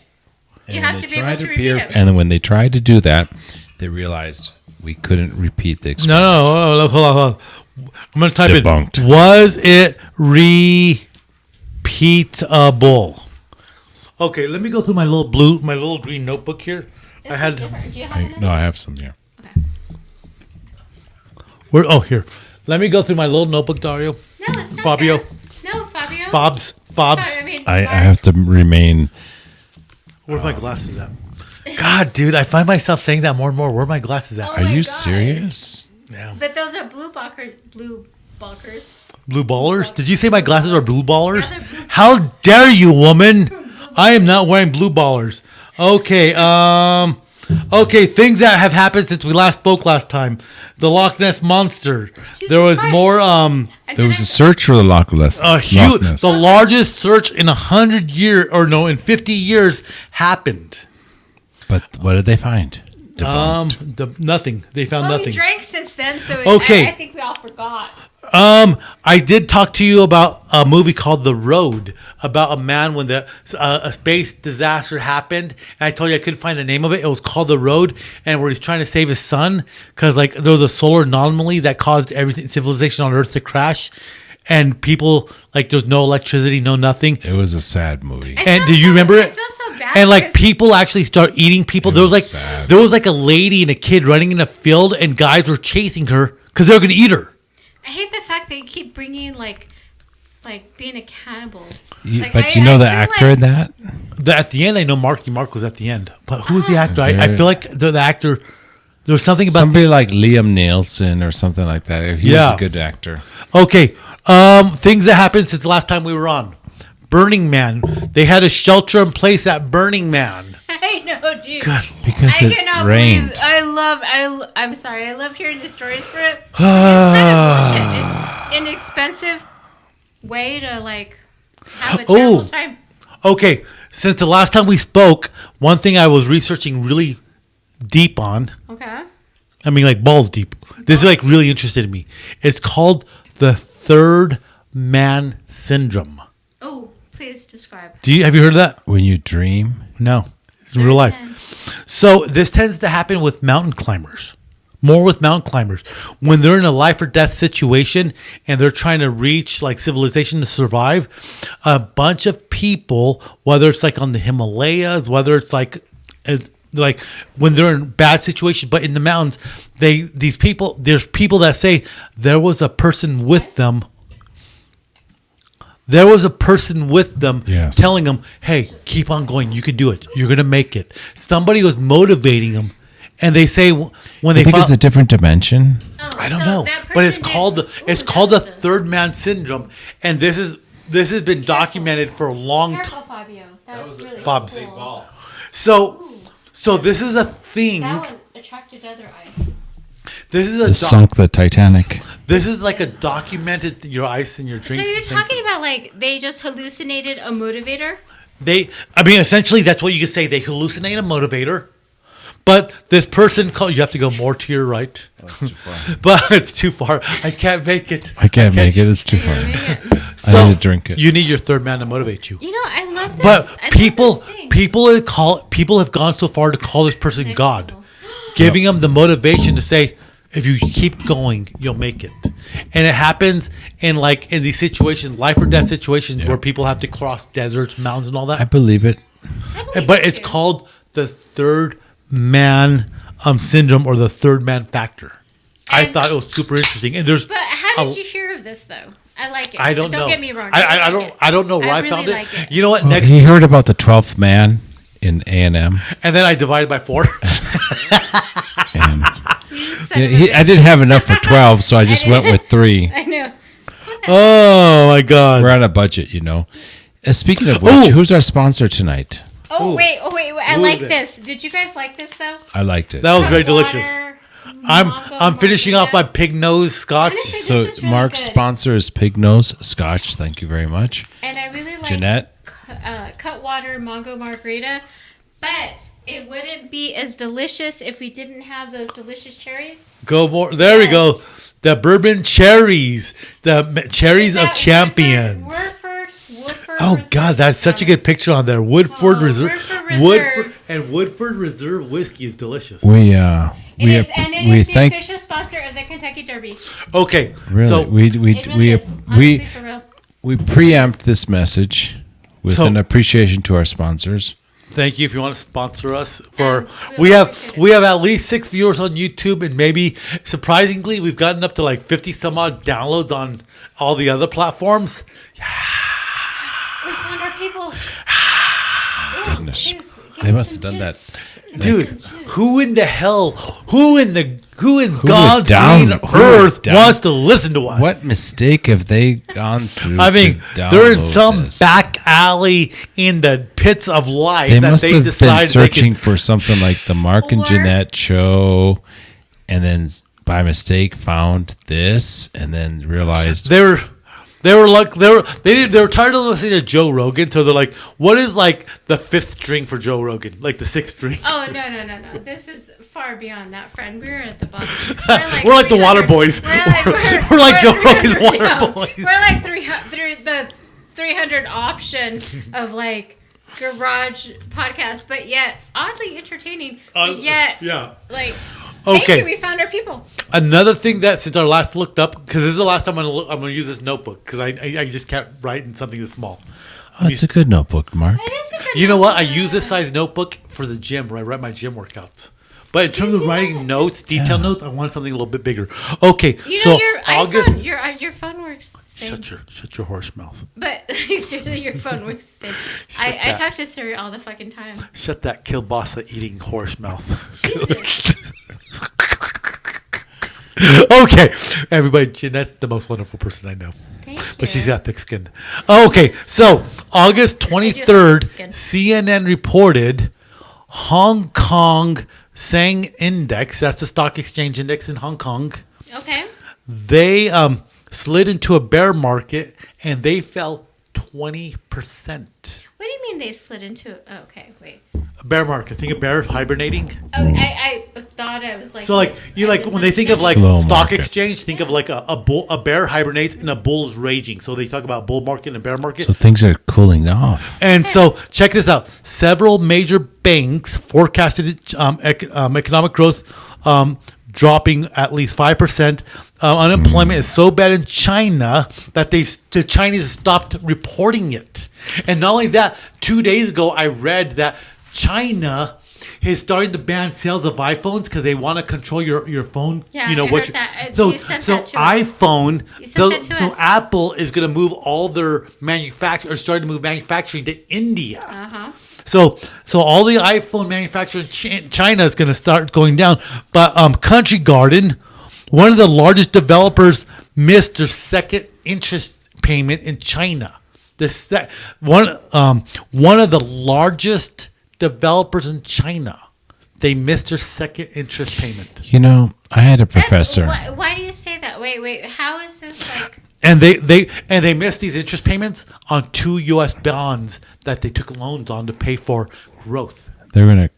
China is very indebted. So think about what happened in 2008 with our housing market when we made loans on mortgages. Oh my God, it's even worse in China. It'll be even worse in China. So when the market finally falls through in China, it's gonna the real estate market in China is it's gonna cause events to be larger than what happened in 2008 with America, because China invests so heavily, like in say Africa and Asia and all these third world countries. So once their economy falls, whereas we, an industrialized country, we were connected with Europe and other industrialized countries. So when we went, you saw Spain, you saw Greece, you saw these European countries, but smaller countries weren't maybe as bigly as affected.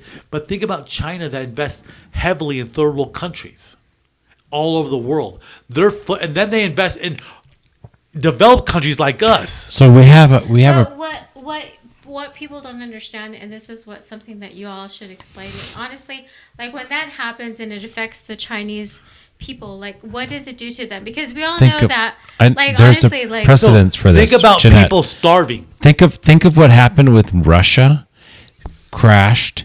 Think about what happened with Venezuela. Yeah. Think about what happened with Cuba. Think about all the countries that Russia supported than during communism. When they went bankrupt and when they crashed, Venezuela went bankrupt. They went bankrupt. Cuba, they were, like people are eating bark off trees. Yeah. They were making soup out of grass. Okay, also in China. Okay, what else? To make matters worse, in China, their fertility rate is at 1.09, which is lower than Japan. They're not making enough people to cover their aging population. So it's the recipe for an economic collapse. Like Japan. Worse than Japan, though.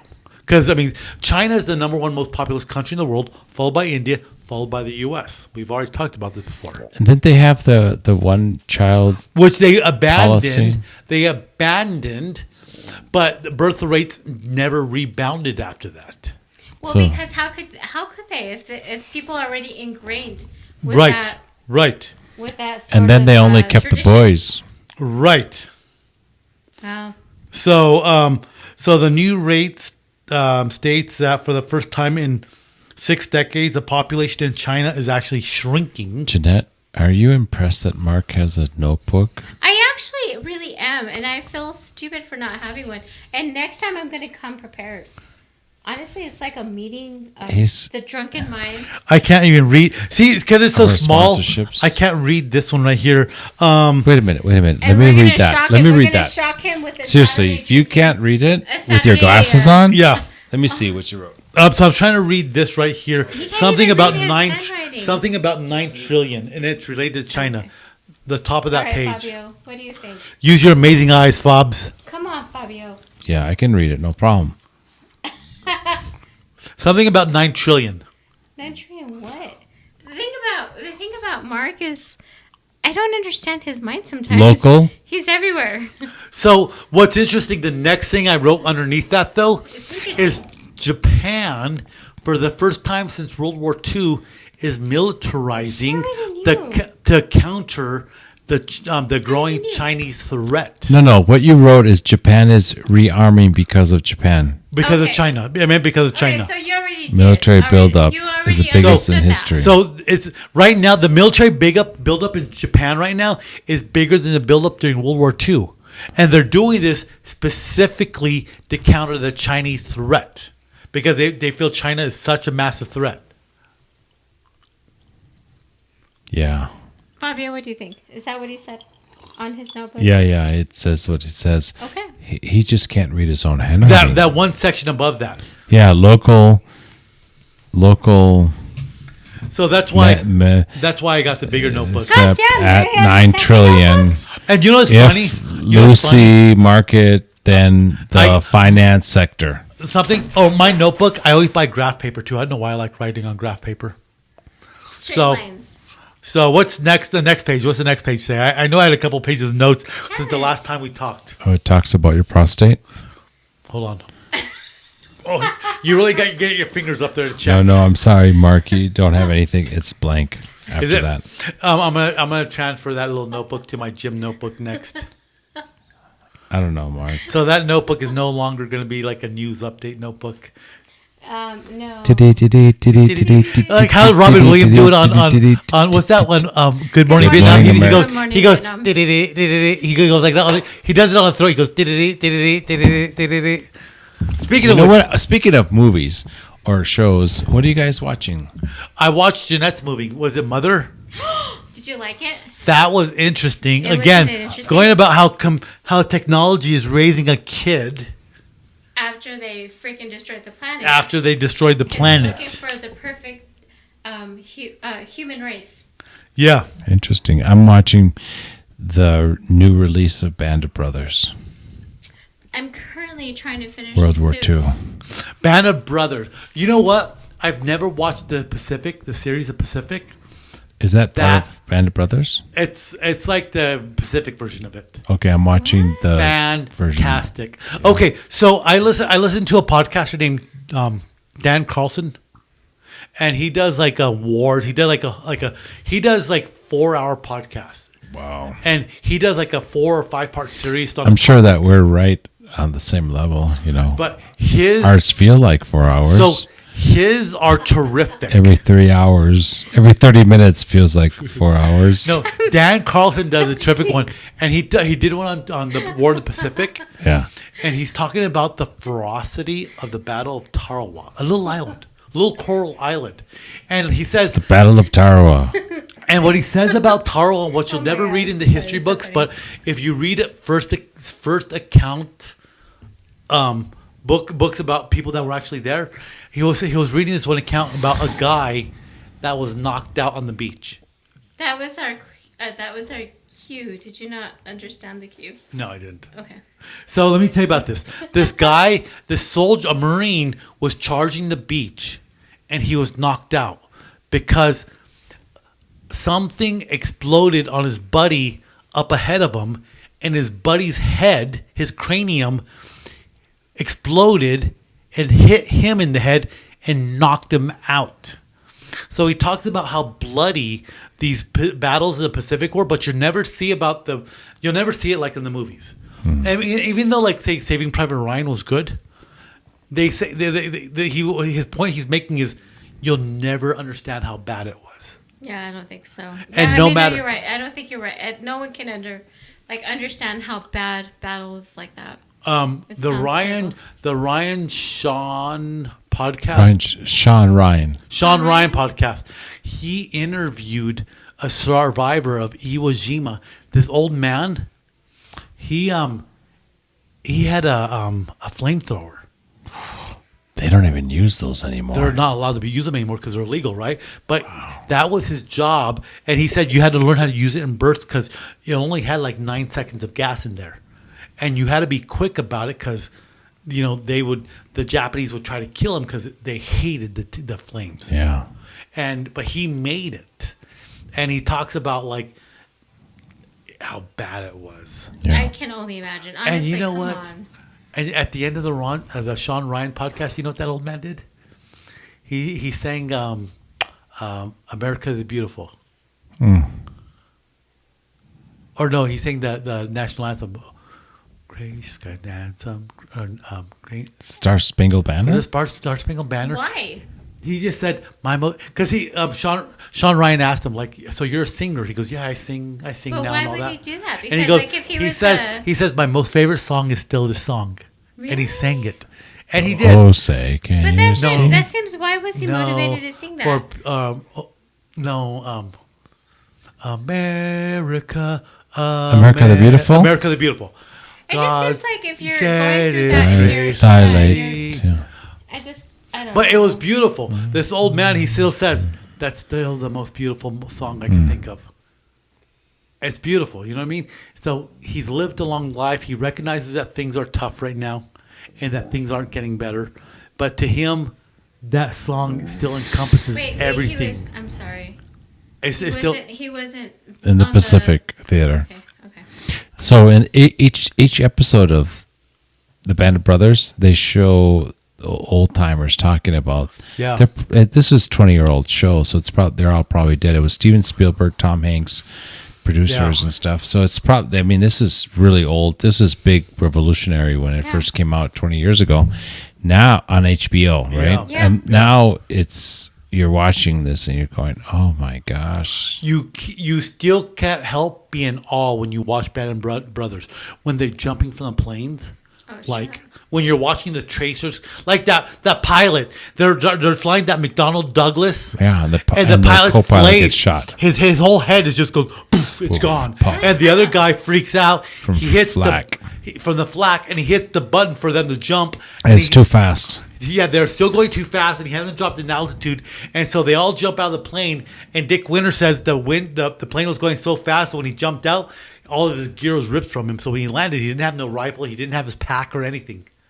I'm gonna still watch this. This is during World War II. Band of Brothers? Yes. I've never watched it. So, like, okay. And oddly enough, I like understanding World War II, and I like war movies. You know the thing because about World War II. I love understanding history, American D-Day. history. But here's the thing about World War II, though. I would watch that. Think about World War II. To watch that. It's on Netflix. No, I'm watching Suits right now. What's different about World War II, though? We were invaded. No, we were attacked. No. It's still considered the just war. But you're talking about the Germans. You're talking about the Germans. Right. You're talking about the Holocaust. We were attacked. That's why. It is still considered the just war. We entered after. It wasn't Pearl Harbor. Right after Pearl Harbor. It wasn't about natural resources. It wasn't about. Well, it was for the Japanese. It was about natural resources. It was for the Japanese. Here's the thing. You know, on the Eastern Front when Germany invaded Russia, Operation Barbarossa. Mm-hmm. Okay, first of all, Barbarossa. You know what that means, Barbarossa? Pink beard. Yeah, it's Barbarossa. Huh? It's Barbarossa. Red beard. Oh, Barbarossa. But it's pronounced it's pronounced Barbarossa. It's pronounced Barbarossa. They say Barbarossa, but when you pronounce it the way it's supposed to be said, it's supposed to be Barbarossa, which means red beard. So why did pirates? Yeah, but here's the thing. You know how big the front line was when Germany invaded Russia? It was so long. The front lines of Russia, it would stretch from New York to L.A. That's how big of an invasion Germany did on Russia. It stretched the entire continent of United States. I'm looking at the map behind your head. Is that, imagine how big that is, New York to... And that's not an accurate map. But it was basically the whole front line that went through Ukraine because the Caucasus, they needed the oil, which was one of the main reasons. Mm-hmm. They went through Kyiv. Mm-hmm. I mean, there's the Battle of St. Petersburg, and eventually the main battle of Stalingrad. And Germany sent some, I don't know how many millions of troops out there. Like, I'll have to look at. Was this before the Japanese got involved? No, the Japanese were already involved. Okay. I mean, they were already allies, right? So this is before D-Day then? Yeah, they were already before. Well, hold on. This is at the beginning of the war. Yeah, it must have already been up before D-Day, right? Okay, so... Because then they had both the two fronts. So a couple of things about this, right? So how many Germans invaded D-Day? So I was looking... Wait a minute, how many Germans invaded D-Day? No, invaded Russia. I was going to say that's not... Barbarossa. 3.5 million Germans. And Napoleon. That is huge. Oh, so this is something I watched a video on this. I wish I would have saved it. The largest armies in history. So the largest armies in history. Armies history. I love that. So during the Napoleonic era, the largest army ever to have existed up to then was when Napoleon marched 250,000 soldiers into Russia, of which only something like 20,000 came back. Jeez. So 250,000. But the Huns. Right. No. So up to Napoleon, once he invaded Russia, that was the largest army. And then they go on, the next largest army. You know who's had the largest army in the world during wartime since then? The United States during World War II. Oh, really? Like the Russians had an army of something like 9 million soldiers. We were fielding 10 million servicemen. The United States. How did we get that many? When we mobilized. Wow. So during World War, now. And we shipped them all across the ocean. Yeah. Europe. And you think about logistics, people that does supply ships, people that do the clerical, but the largest army in battle up to now has been the United States during World War II when we mobilized 10 million soldiers. The Russians had 9. And not only that, the Russians, they were built on the United States technology. The Russians, they didn't have a mobilized army. We gave them the jeeps.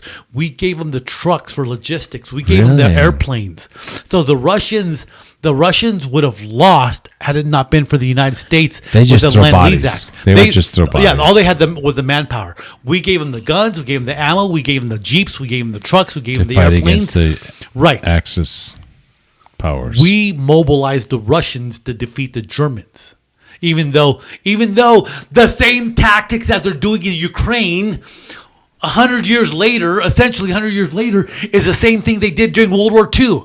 They just get bodies and they throw them into the machine guns to the slaughter. The same thing they're doing in Ukraine right now is what they did during World War II. What the freaking heck? Here's an interesting. You brought up Ukraine. You know, all the mines and stuff. Oh, I've been keeping up with that. What people are doing to clear minefields out. Yeah. Like there's a guy that has a combine, and he put this metal thing that spins chains. Yeah. And they made it remote control, so it goes through the farm field. Okay, here's another use of technology to do the minefields. They wait until the sun goes down, and they send up a drone that's thermally to detect the mines because they still retain the heat. They're made out of metal. They're still retaining heat. Here's another thing the Ukrainians are doing. Ukrainians are getting all the captured Russian mines because there's thousands, like hundreds of thousands of mines. Literally hundreds of thousands. They're arming them with a grenade trigger on them, and they're flying the drones. They're dropping the Russian mines on the Russians now. Wow. With a grenade trigger. So once they drop it, hits the ground, poof. Wow. So I have a Telegram group. The Telegram, like WhatsApp? And they show video of the wartime in Russia. They show video of Russian soldiers being blown up by these drones. It's freaking weird. You're watching it like real. So what do you think? I mean, just kind of a good question. What do you all think why Russia, we all talked about why Russia's motivation was to go into Ukraine. It's Putin. Putin wants to bring back the Russian Empire. But it the has thing nothing about to do it with is anything else. that's still old school thinking. And I think that might but be even the way they're conducting battle. It's like... It's still the old school way of thinking. Just throw soldiers in there. They only give them, a couple of months training. Here's how you use your gun. Go fight. It almost feels like you have some countries that are super advanced and you just have like some who aren't. Dude, how crazy is it though? How is that though? How is that even possible? How is that even, you're talking about North Korea too though. What's North Korea going to give Russia? They don't have any resources. They don't have any industry. Are they going to ship Korean soldiers out there to fight? They're malnourished. What is Russia going to get from North Korea? They're going to get very minimal. It's very ego. The biggest thing to come out of the conflict in Ukraine and Russia now is drone technology. Because suddenly they're seeing the impact of drones on modern warfare. That's the biggest thing. And you're going to start seeing more tanks, more planes being manned by like kind of like drone. What do you call that? Where people behind a desk using a joystick, or even AI technology. You don't have to have people in battle anymore. You just have to have the best technology. I got friends here in White Sands that are flying drones. There was an article I read. And here's the problem. Here's the article I read. The Air Force was testing AI as fighter pilots. Because when AI loses in a dogfight, it learns what it lost. So when you go engage it again, the next plane that goes up, it'll know how to counter that. Mm-hmm. So they were testing this AI technology to pilot go in dogfights, and it started winning and winning and winning. And what they found was this actually happened. So you had a serviceman on the ground in a control center, and the AI was programmed to win. And I don't know the details of it. Because I just heard it and I didn't write it down. This is before I started writing stuff down. Mm-hmm. But the AI was programmed to win. So this AI technology was programmed to win the dogfights. And it was winning and winning. And so finally, the soldier punched in the kill code to call the AI back. But the AI wanted to win so bad that it actually attacked and killed the people in the command center. This actually happened. Wow. This is happening on a training ground. The jet that was controlled by AI eliminated the controller because it was programmed to win. So That's weird. So because the block, the limiting factor was no longer the enemy, the people that it was training against. It was the person controlling. So the AI recognized that and killed the controller. I need to look that up. Interesting. But that actually happened. So if that happened in a training circumstance, what happens when this stuff goes live? Well. Right? That's when it doesn't need supervision. when it doesn't want release the electronic dogs from Boston Scientific. It's not even that saying like release the hounds of hell. The hounds of the Baskerville. Speaking of the hounds of the Baskerville, it's getting kind of late. Let's leave on a positive note. We talked about a lot of stuff. That was a great way to retire my notebook because I had a lot of good notes. Positive note, Jeanette. Wieners, something. Actually, I have a new ice bucket for we have cold ice. Yeah, I do. But there's a lot of like. I really don't have a positive note here. You all bum me out. We talked about a lot of crazy stuff, right? I want to dig deep, but I mean, we also talked about a conspiracy theory where supposedly the world's going to end on Saturday. So okay, so if we make it past Saturday, okay, cool. Jeanette was full of it. Your eyes were brown. Obviously, I am full of it, but you know what? Have fun tomorrow. But okay, here's the thing. Maybe here's the takeaway of this is go get wieners on Saturday. Well, today's the 20 what? 20. Is that what I'm going to say? Yeah. We're supposed to end on the 23rd. No. You know what the positive note on that? Why wait till the end of the world to live life? Honestly, that's what it's always been. Like, stop waiting for your life to happen. Make it happen. Make it happen. Have balance. Live your life. Enjoy the fruits of your life. What was that old saying I used to say? About despair. Most men live a life of quiet despair. Most men live a life of quiet despair, right? And then most people, if they knew their life was going to end today, they would probably do something crazy today, right? Okay, if your life was going to end tomorrow, oops. Whoa, that's what happens. You face planted into the mic. All right, what would you do? I don't know. If you knew that your end day, that your life was going to end on Friday, would I take one last trip to South America? Would I take one last quick trip to San Diego? Do you know what I mean? It's like, where have I not been where I would want to end my life at? Alaska. It's not even that. For me, it'd be like, tell the people that you love them. And the thing about it is, if you haven't already told them, then hurry up and go get it. I don't think you need to say. Everybody I know that everybody that I love already knows it because I tell them all the fucking time. You wouldn't have to tell them that because they would already know it, right? Yeah. I would go seek revenge. Go start killing people. Oh yeah. Oh, Jesus. I would seek revenge on those that have. God. Here, you can borrow my rifle. All the people that I left, I wouldn't do it with a rifle. I'm an open book. I tell them. I'm just trying to think of how Fabio would do this. Fabuloso over here. I feel like Fabuloso, we're going to be talking Fabuloso off the edge because we're like, bro, it's not going to happen.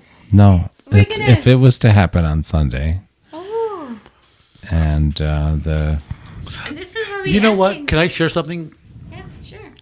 It's just us and 50 other people. I know, 50 other people. Oh, one. So, 56. When I was 23, 4, I was coming out of my first major relationship, older chick. When I left her, I just packed all my stuff and left. I didn't have nowhere to go. I hadn't talked to my family or anything. And I went to school, and I went to the bulletin board, and I pulled a little strip of paper for people looking for roommates a couple of days later after sleeping in my truck.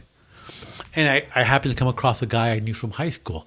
Called him up. He goes, "Oh, yeah, man, come on over. I need a roommate. Come right now." So I pull up, and I'm in my truck, and he's already unloading my truck. He's like, "Oh, yeah, man, come on in." And he moves in. So the next morning, I slept there in an actual apartment, and I kind of had like the saddest moment of my life, but it was a good moment though. I sat on the stairwell, and I remember thinking it was the sun rising, but it couldn't have been because I was facing west, so it had to be the sun setting. I was watching the sun set, and I kept on thinking, damn, had my life ended, nobody would have known because it would have kept on going on. So whatever would have happened to me, life goes on. Yeah. But I constantly have myself find those moments where I just kind of sit there and watch the sun rise. And it's just kind of that reminder that it's a beautiful thing. You know what I mean? It's another chance. It's another opportunity. It's beautiful. You know? I like it. Yeah. Right there. Right there. Right there. I would still seek revenge. Definitely right there. You know what? I would end Jeanette's life with a truckload of wieners. I'd back up and stand right there, Jeanette, and just dump it on her and be like, Jeanette died happy. She died under a ton of wieners. And it's so sad. It would take every dollar I would have saved to get a dump truck full of wieners. I would do it. Wow. That's a Dario, lot would you of like to join money. me on that? Maybe have like an airdrop of wieners on Could here. you guys just like give me the money for the cost of wieners you're dropping on my Whatever check you're going to pay for Oscar Mayer, just give her the money. I would probably go to a Just go Korean with the massage demo. parlor. Go to some drugs or something. Friends, just go fucking I don't spend that know. money on alcohol. You know what though? Stop. The point being is though, life's short and enjoy life. Have fun with You know your what friends, I mean? honestly. Have balance with work, with family, with everything, and enjoy life. That's it. That's it. It That's is. it. And as fucked up as you guys are, I love you. Did you say the F word? Yes, I did. Fucker. I know. I love you guys. How But dare at the you same time, swear I on this do. family program? Ay, Dios de mi vida. Ay, Dios Ay, de mi vida. Dios mío. But no, for real though. I mean, if we're talking about end of life on Saturday, I'm glad I'm here. We Make got it to count. do this Make it on a count. Thursday. You know, Jeanette, go make men of 1,000 boys between now and Saturday. Can Make I it happen. say F you? No. Oh, okay. You guys have a good night. It was good, all right? Good night. I'm going to bring my new notebook full of Bye. notes. I'm I going to have hate you. tons of notes and tons of updates, all right? Man, Bye. did you know Bye. Bye. You're ridiculous. Oh, my God. Did you like that?